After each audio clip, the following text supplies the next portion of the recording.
Hello everyone, how are you? My name's Marie and welcome to my channel. Today's video is about writer's block, something that can be a writer's worst nightmare. I've suffered with it in the past, and not now though, because I've actually worked out what the problem was and what was causing it. There is good news though. There are strategies that one can use to cope with it and get you past the block. And it's not just authors that suffer with writer's block. It can be journalists, students writing theses, copywriters, media people, anyone that writes really. So when I suffered with it, it was accompanied by an acute state of anxiety. And to try and understand what was happening, I would do all the usual things that the professionals suggested, i.e., checked if I had any distractions, which I didn't, whether I was ill, or, that was bothering me. No, I had no illness.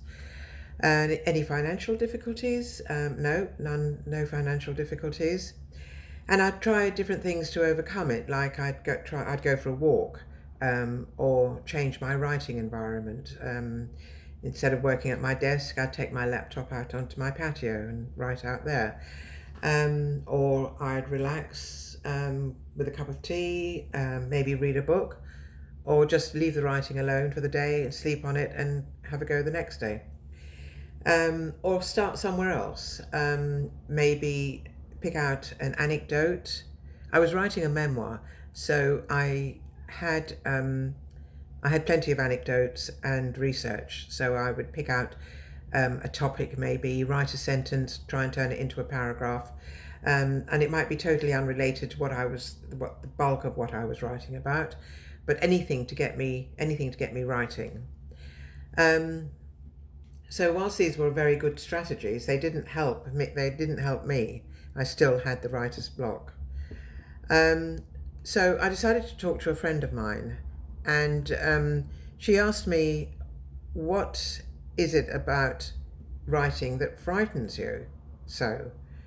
And I said, well, what worried me was not being able to find a voice to use for my book. And this was my first book, and it was a memoir.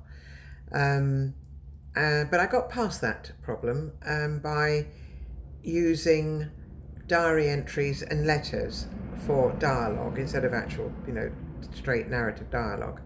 I turned the dialogue into letters and journal and diary entries, and that worked well. And it worked particularly well because it was a memoir, I thought anyway. And the other thing that bothered me, and I think this bothered me more than anything really, was the thought that other writers would laugh at my writing and they would think it was very amateurish.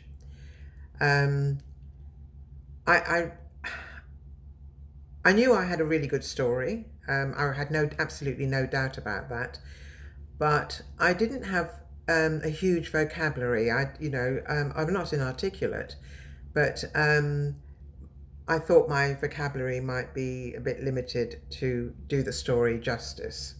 And I realized that was actually my biggest fear, was being, making myself look foolish through my writing.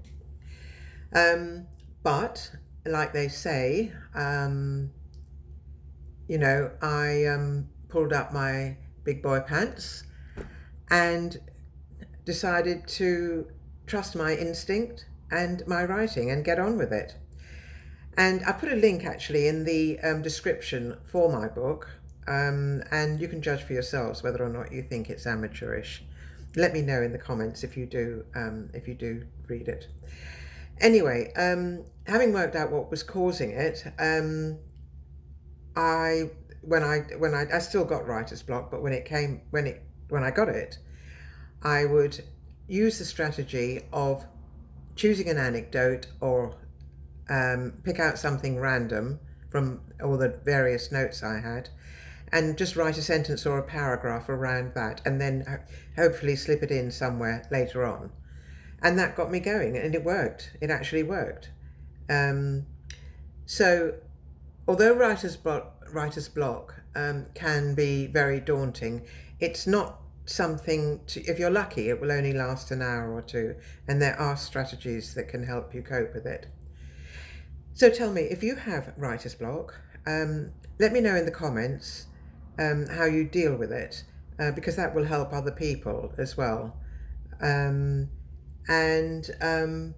before you go, it would be great if you could like and subscribe to my channel.